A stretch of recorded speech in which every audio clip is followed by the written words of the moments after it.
Hello, welcome to your only television show that is committed to bringing you all you need to know about happenings across the world and technological advancements in China.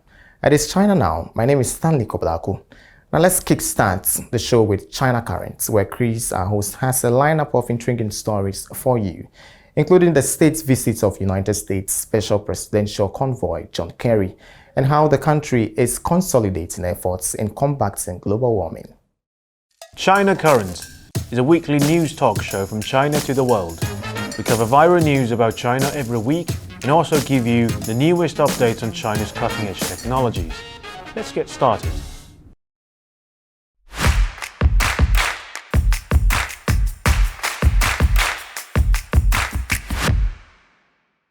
Hi, welcome to China Currents. I'm Chris. On July 17th, the US Special Presidential Envoy for Climate, John Kerry, visited China.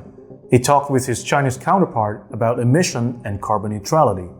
According to various reports, the intention of Kerry's visit was to pressure China to yield more in total emission. However, after 3 days of negotiation, Kerry left Beijing without any announcement to make.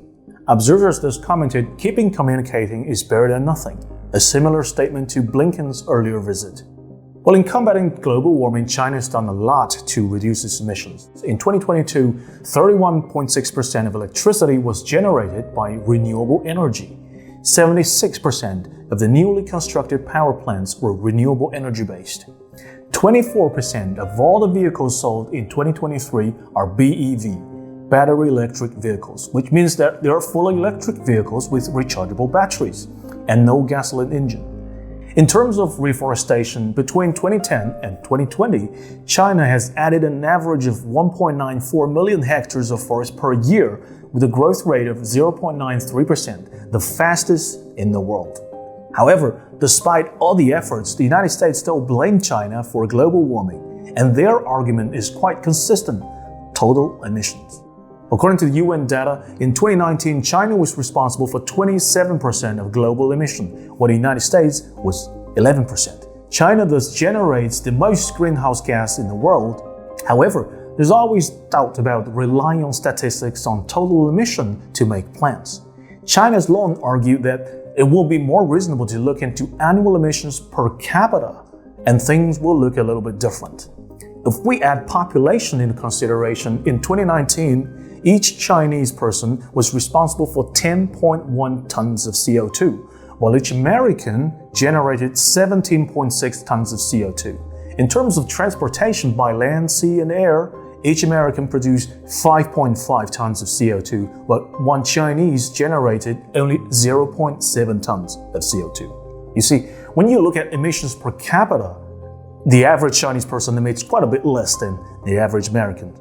China is a huge country of 1.4 billion people, so it makes sense it would emit more than smaller nations overall. But the United States has only 330 million people, about 4% of global population, yet it produces 11% of the total emission. Where does most of the Chinese emission go? Industry and manufacturing. And where does the products go? The West.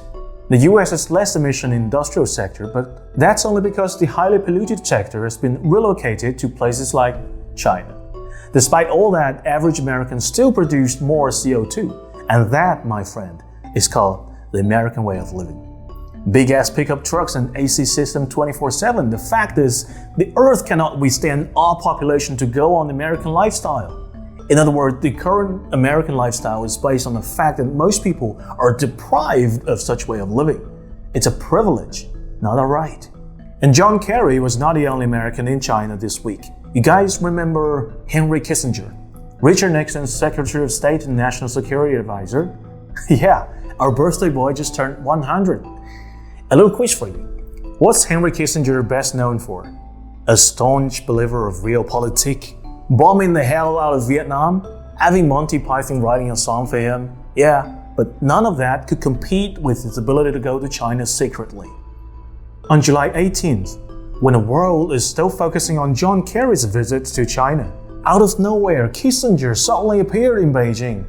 On July 18th, the 100-year-old veteran diplomat met with Chinese Defense Minister Li Shangfu. During the meeting, Kissinger and Li engaged in discussions around regional security, military cooperation, and the evolving geopolitical landscape. The visit is remarkable not just because of Henry Kissinger's age and a history with China, but also because it comes against the backdrop of escalating tensions between the two countries. Only a month ago, Li and his US counterpart Lloyd Austin both attended the Shangri-La Dialogue in Singapore, but no meeting was arranged. The encounter between Kissinger and Li demonstrates a commitment to dialogue and understanding even at times of heightened geopolitical tension. While the outcome of the discussion remains to be seen, the meeting itself represents a positive forward in US-China relations. Both China and the US are demonstrating their commitment to finding common ground and working to avoid a major conflict. Kissinger then met with Chinese President Xi Jinping. President Xi hailed him as an old friend whom the Chinese people never forget for his historic contribution to promoting China-US ties, and stressed that China and the US can help each other succeed and prosper together. The Chinese president also expressed hope that Kissinger and other people of foresight in the US will continue to play a constructive role in restoring China-US ties to the right track.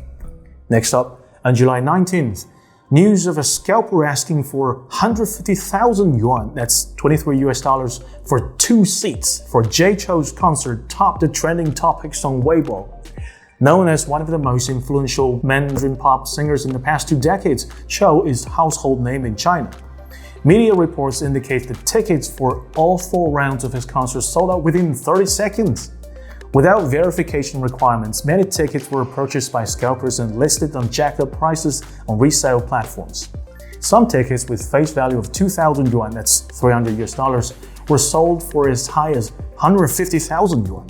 Just a day earlier, another Chinese superstar, Jackie Chan, saw his Guangzhou concert sell out instantly as well. Large quantities of tickets also popped up on resale platforms and social media. Fans are furious. Many blame the ticket platforms who failed to protect real fans from scalpers. In a recent internet poll, over 70% of netizens supported the requirement of real name registration in purchasing tickets. As China's entertainment industry rebounds rapidly this year, in-demand concerts and music festivals have triggered fashionable crazes, but also ushered in ticket scalping and other issues. Chinese authority has labeled ticketing scalping as illegal many years ago. Yet it has been hard to stop such behaviors. Netizens are eager to see if strict ticket verification system could finally put scalping to an end.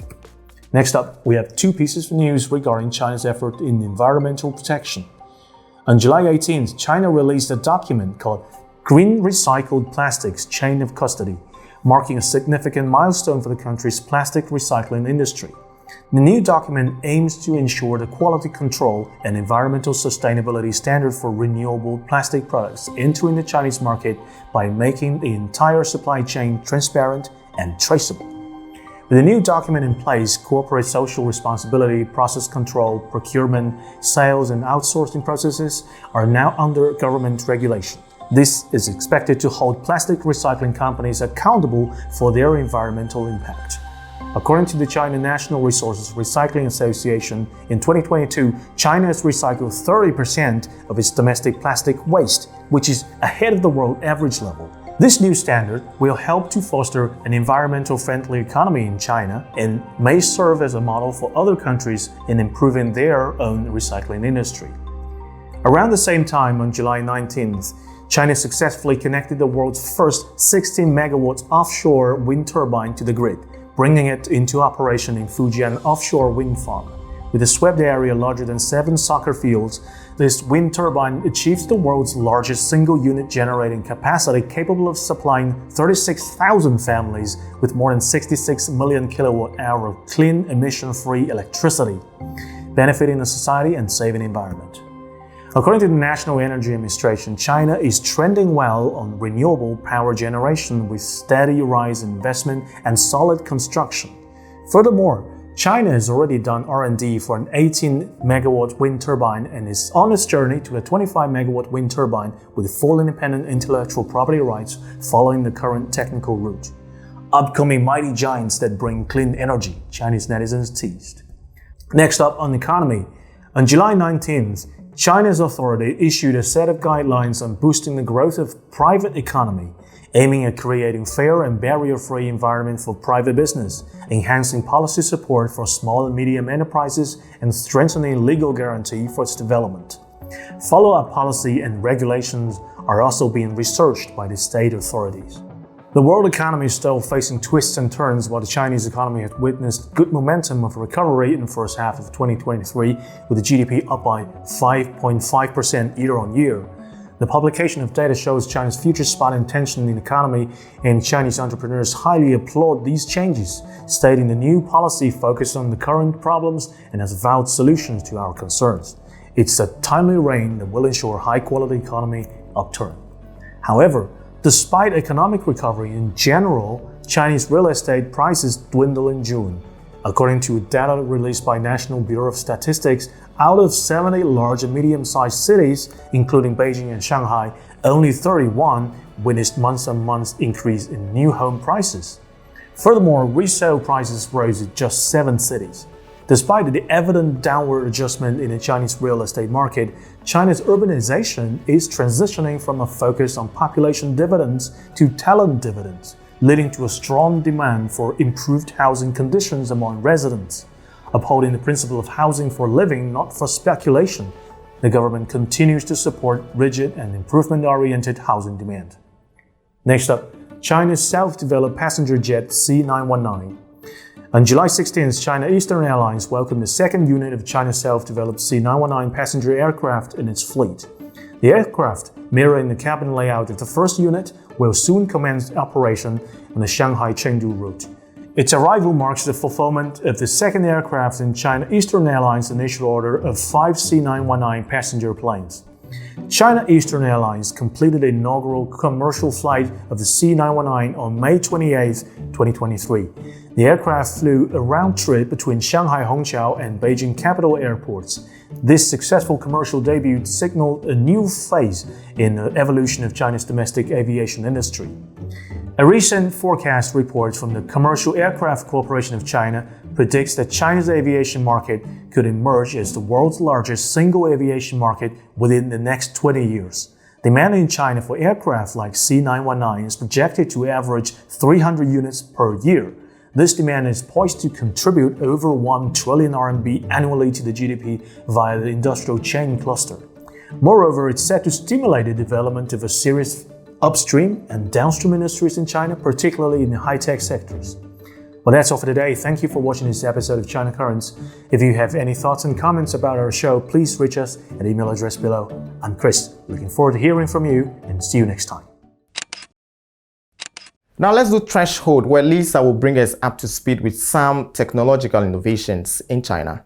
Do you know that China will launch reusable spacecrafts as soon as 2027? Yes, you have to stay on this exciting segment where Lisa will bring you the latest announcements in China.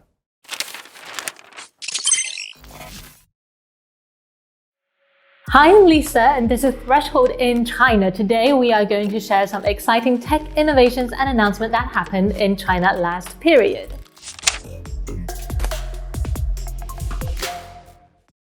Unearthed in China's Liaoning province, a rare fossil captured a dramatic battle frozen in time. The fossil shows a small mammal called Repenomamus locked in a combat with Statacosaurus dinosaurs weighing 3 times over itself. The Repenomamus was perched on the back of the Statacosaurus, gripping its lower jaw with ferocity and tearing it into its ribcage, while its teeth were embedded in the dinosaur's forearm. Its position on the dinosaur's back and the lack of bite mark indicates that it was a hunt. It's kind of like how weasels and wild dogs and hyenas often hunt larger prey. This extraordinary finding provides direct fossil evidence of the interaction between the two groups and shows that Mesozoic mammals were not just scurrying beneath the feet of the dinosaurs. Sadly, the Repenomamus were also consumed by volcano eruption and eventually descended into the obscurity of evolutionary history. This particular fossil was found in the Yixian Formation. It is widely known as China's Pompeii for dinosaurs for its abundance of vertebrate fossils frozen in time under layers of volcanic ash. The location, along with the border Chinese fossil Jeho biota, has played an important role in revealing the diversity of small-bodied dinosaurs and other fauna.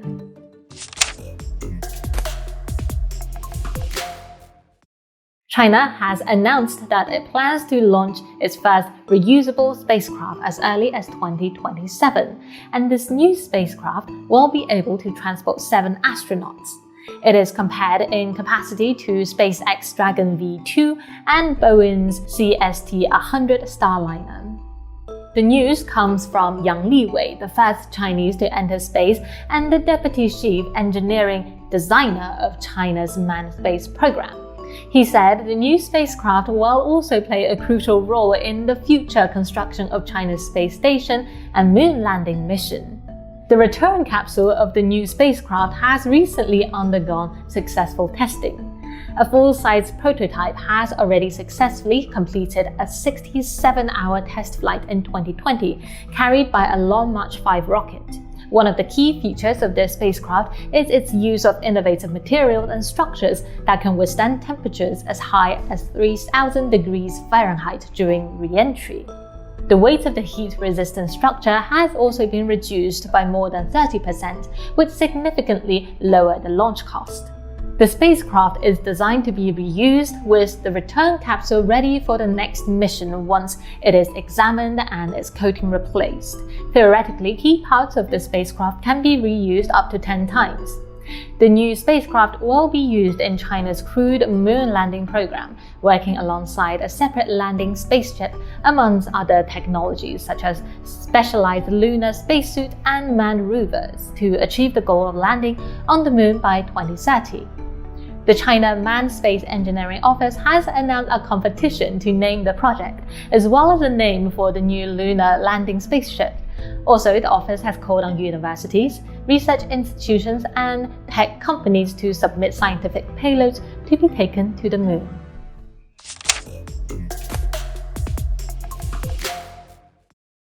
A groundbreaking stem cell therapy could soon cure type 1 diabetes.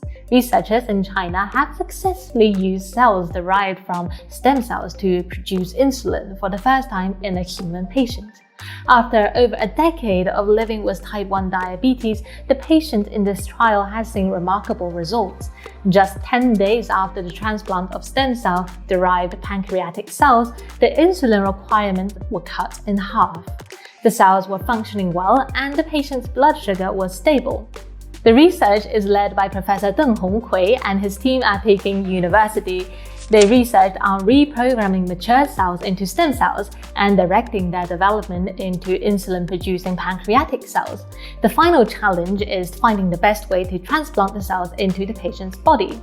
Instead of injecting it into the liver, Deng's team implanted the cells into the abdominal wall, which gives them a robust blood supply and an ideal environment to thrive. This less invasive approach allows close monitoring of the cells. The success of this first human trial demonstrates the vast potential of stem cells to cure diabetes. According to Dunn, his team was one of the earliest to successfully convert human pluripotent stem cells into pancreatic and liver cell lineages, which are now being used in cell therapy. These chemically induced and differentiated pluripotent stem cells have a function and structure similar to human primary pancreatic islet, making them a critical seed cell in regenerative medicine. They have unlimited proliferation and efficient differentiation functions. Their potential applications include cell therapy, medicine screening, and disease modeling. Deng Honghui believes that the technology has the potential to become an ideal solution for completely curing type 1 diabetes, as well as being applied in the treatment of type 2 diabetes patients with pancreatic dysfunction. He also stated that diabetes treatment has entered the cell transplantation era. However, there are still many open questions. Researchers will continue to study the long-term results, safety, and efficiency in more patients. But if optimized, this therapy could free diabetics from insulin dependence and dramatically improve their quality of life.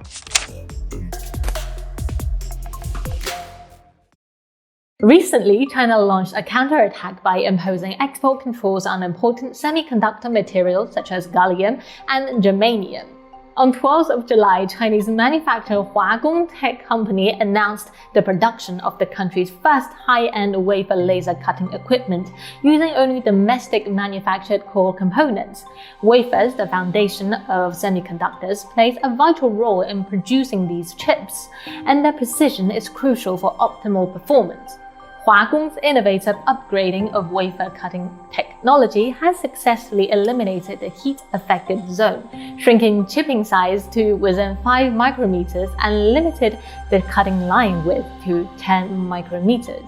The heat-affected zone is the area around the region affected by the heat generated during the wafer cutting process. This zone can cause thermal stress and deformation that can negatively impact the performance and reliability of the semiconductor chip. Chipping size refers to the size of the fragments that are produced during the wafer cutting process. This achievement showcased China's ability to conduct research independently, making a significant stride towards its self-reliance in the semiconductor industry. In addition to the progress in manufacturing, there is also good news coming out of the labs in China. Chinese scientists achieved breakthroughs in developing photon chips. Photon chips have computing speed 1,000 times faster than electronic chips and can be produced using existing raw materials and equipment in China without requiring high-end photolithography machines. Meanwhile, photon chips offer a glimpse into secure communication technology. While traditional methods of optical communication rely on light's intensity, wavelengths, and pulse widths to transmit information, quantum secure communication instead relies on coding the quantum state of light.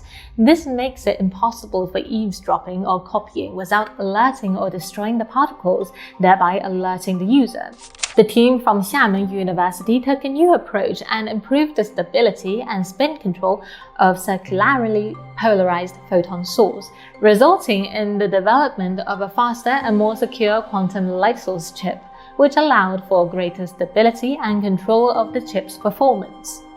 Currently, it appears that China is making every effort to break through the technology blockade imposed by the United States through various routes, and we shall wait and see how this technology war unfolds.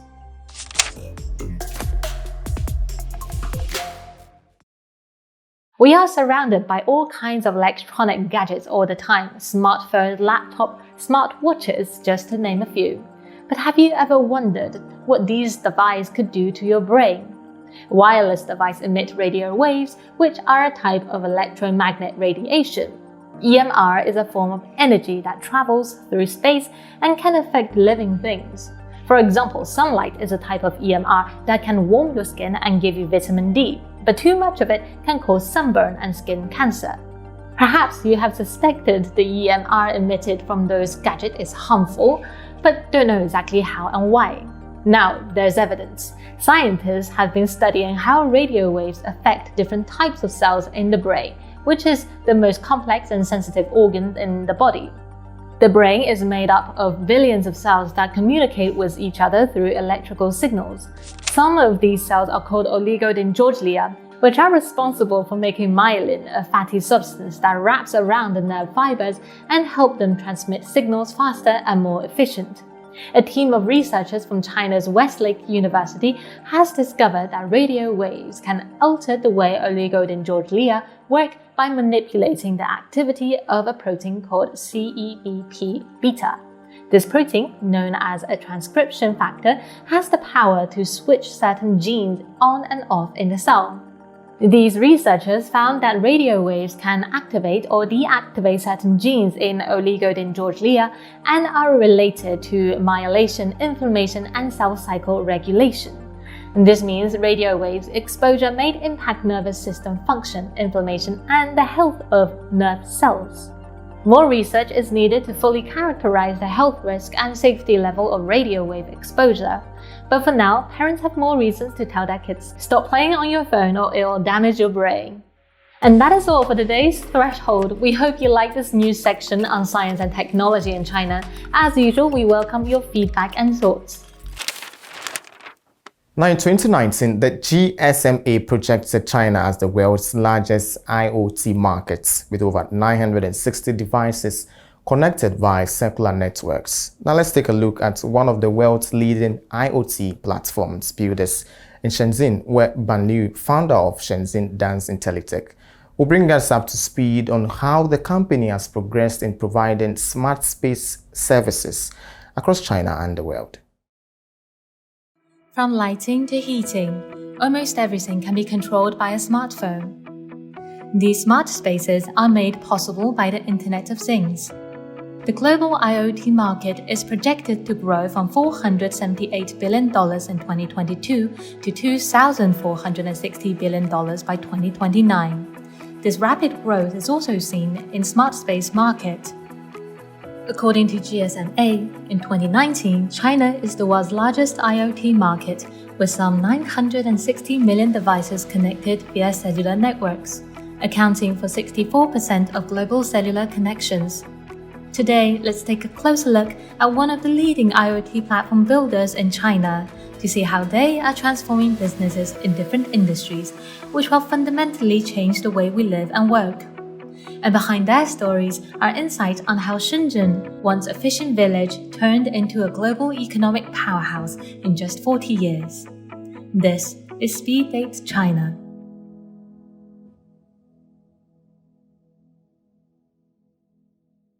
"各位朋友，大家好，我的名字叫刘棒，我是深圳达实智能股份公司的创始人。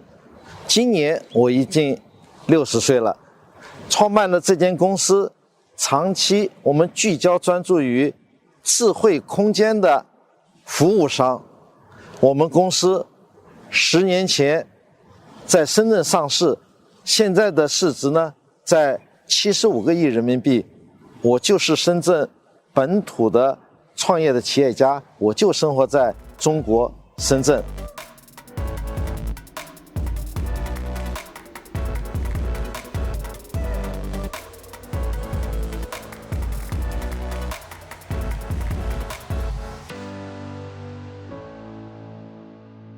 那刘总，我们开始喽。好，你的老家是哪里的？我老家是中国东部的一个省份，叫安徽。那为什么选择在深圳开公司呢？我在创业是30多年前，那个时候中国创业的只有一个地方，就是深圳。平常最常用的是哪一款科技产品？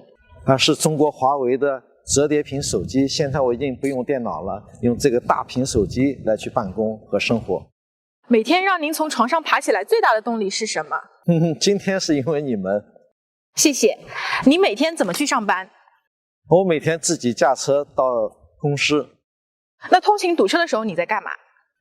我这个3年来，我每天利用开车的时间，用音频来参加学习中华传统的经典，已经坚持3年了，差不多快有10部经典著作的音频学习了。现在的业务做了几年了？我创业呢，做这个业务已经有将近30年了。再过几天就是我们公司创业28周年的纪念日。那您的核心团队跟您共事了多久？我们都是老伙计，联合创始人到今天已经有20年、30年了。这么高龄的高管团队，还能创新得动吗？所以叫高管团队。回来我告诉你，为什么我们还有激情，还能够干得动。每天工作多少时间？应该在12到14个小时。什么类型的工作花您最多时间？这几年呢，是在企业的文化的再建设以及未来战略的规划花的我时间是最多。您主要的资讯来源是什么？是通过手机来网络上获得社会的经济的各种资讯。可以跟我们形容一下对你人生影响最大的人吗？对我人生影响最大的是500年前的一位中国的圣人，他的名字叫王阳明。大家可以往左手看，这是王阳明的塑像。那对您影响最大的一句话呢？不是一句话，是2句话。第一句话叫做呢，人人心中都有无尽的宝藏。第2句话，行为作用就一定会有反作用。你有没有哪里是想带节目组去看看的？达时公司服务的每一个客户，我都想带你们去看。今天最想带你去看的就是眼前的我们达时智能的总部大厦。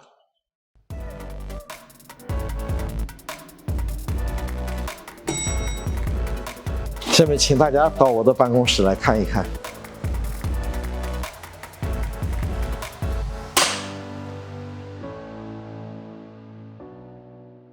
达时的这套智能化系统有5000人在使用，我们是通过达时智能大厦的 APP 来应用。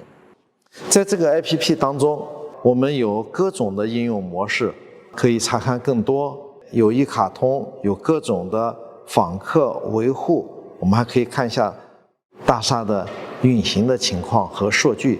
在这里面呢，我们可以看到我们有在过去的这6号到12号这一周，光是呼叫电梯就达到了2400多次，包括操控空调也有1300多次。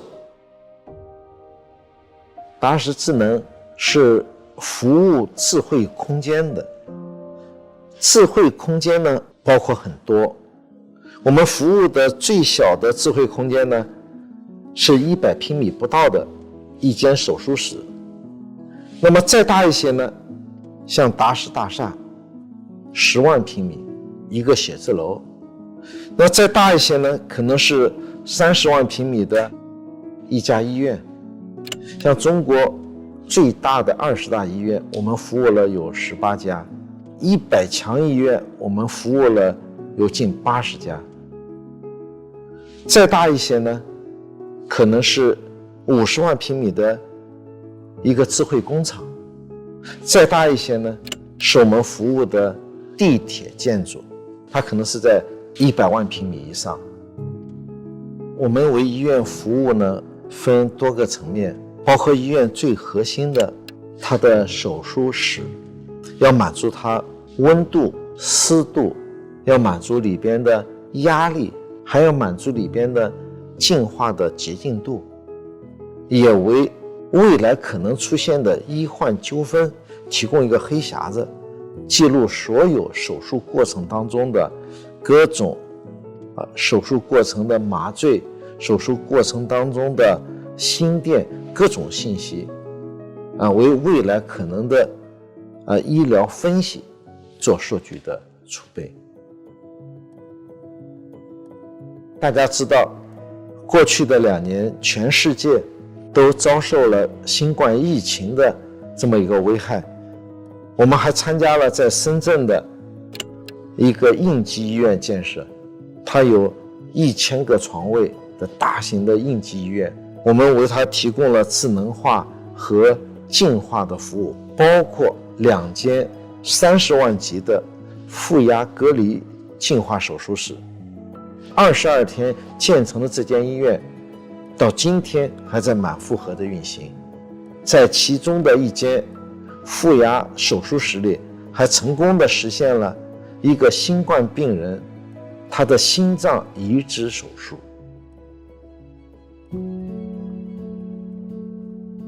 我是30多年前1988年来到深圳的，那时候中国的改革开放才刚刚开始，那中国改革开放的第一片热土就是深圳，所以在那个时刻，期待着创业成长的年轻人只有一个选择，就是深圳。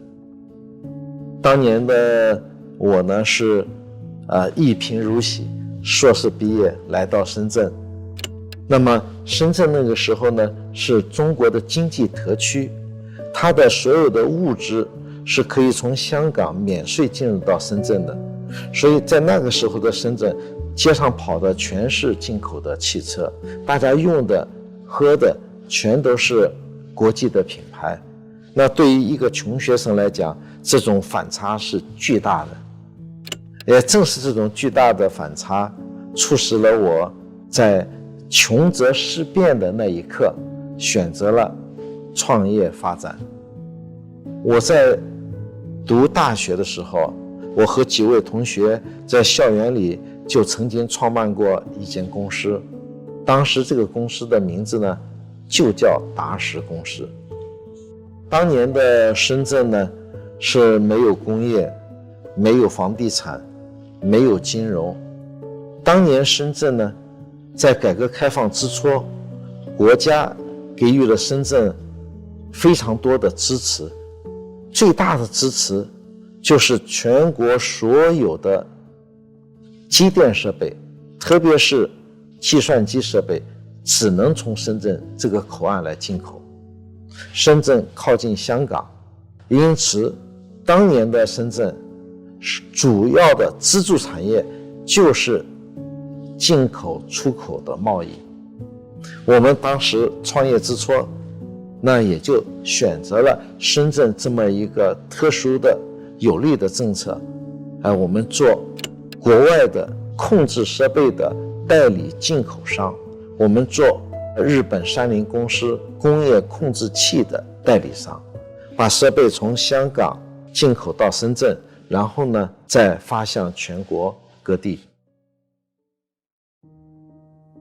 中国的改革开放是叫摸着石头过河，那么一旦踩稳脚跟，就开始向全国其他地方推广。所以随着改革的深入，那么计算机控制系统也可以在北京报关进口，也可以在上海报关进口。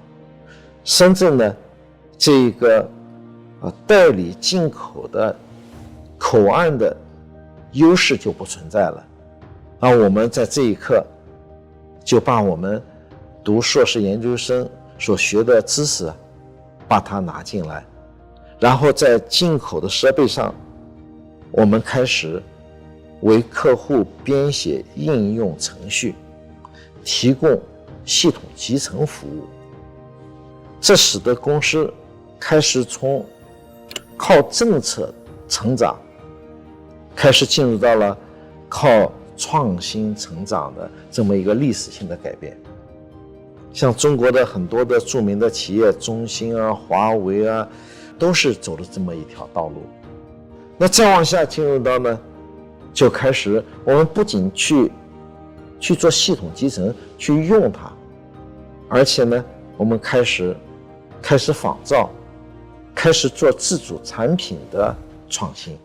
这就进入到第三个阶段，从贸易到集成应用到自主创新，这样一步一步呢，深圳就成长和发展起来了。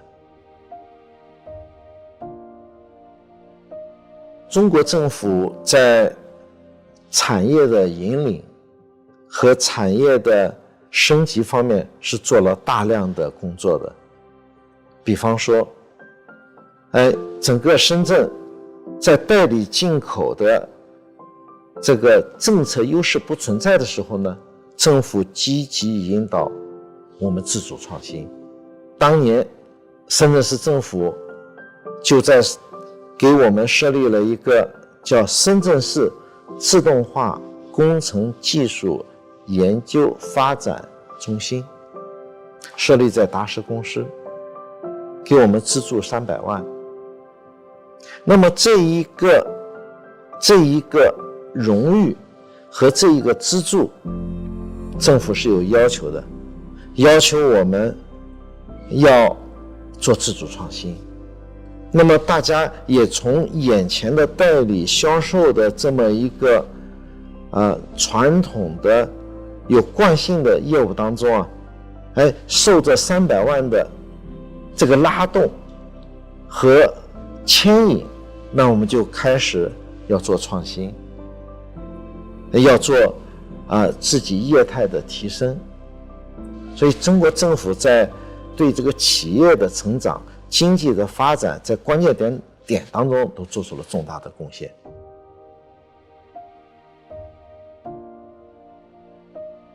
我认为呢，中国走向世界舞台的中央，这是一个必然的一个发展的趋势。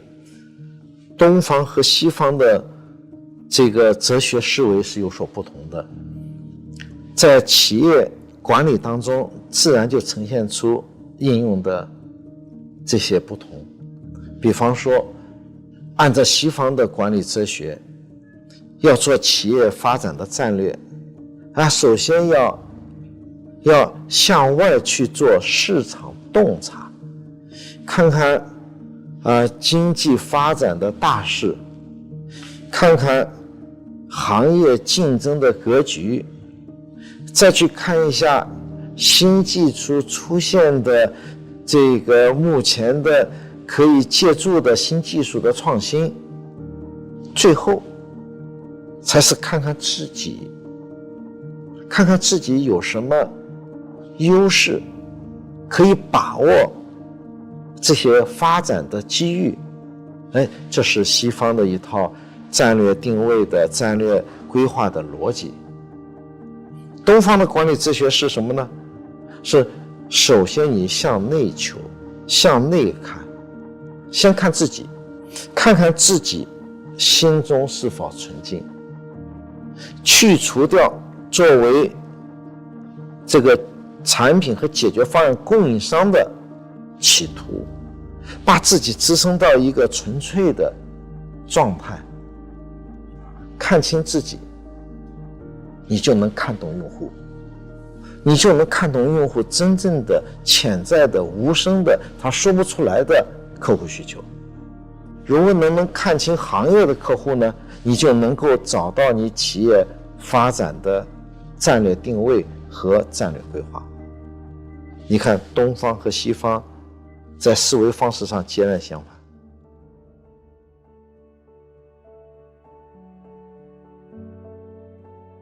达实大厦呢，是我们达实全资拥有的200米高、10万平米的超高层的办公大厦。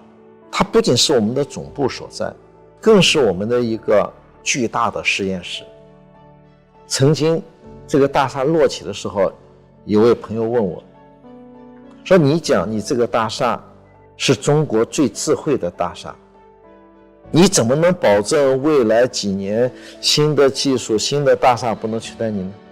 那我说，一个智慧的大厦一定是一个可以成长的大厦。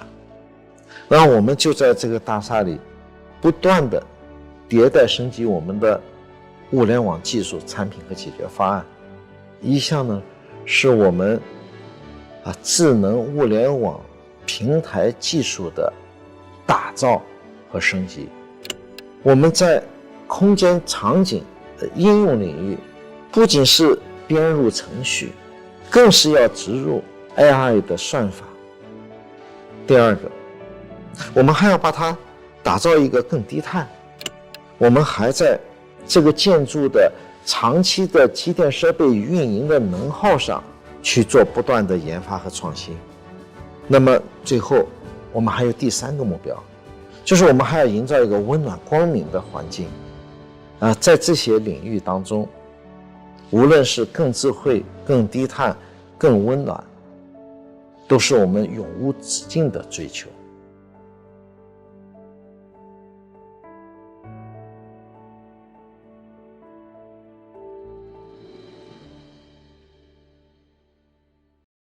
That's all for today's edition of China Now. Thank you so much for watching this episode as we learn together. If you have any thoughts, comments, or suggestions, please reach us through the email provided below. My name is Stanley Kwabla Arku. See you same time next week.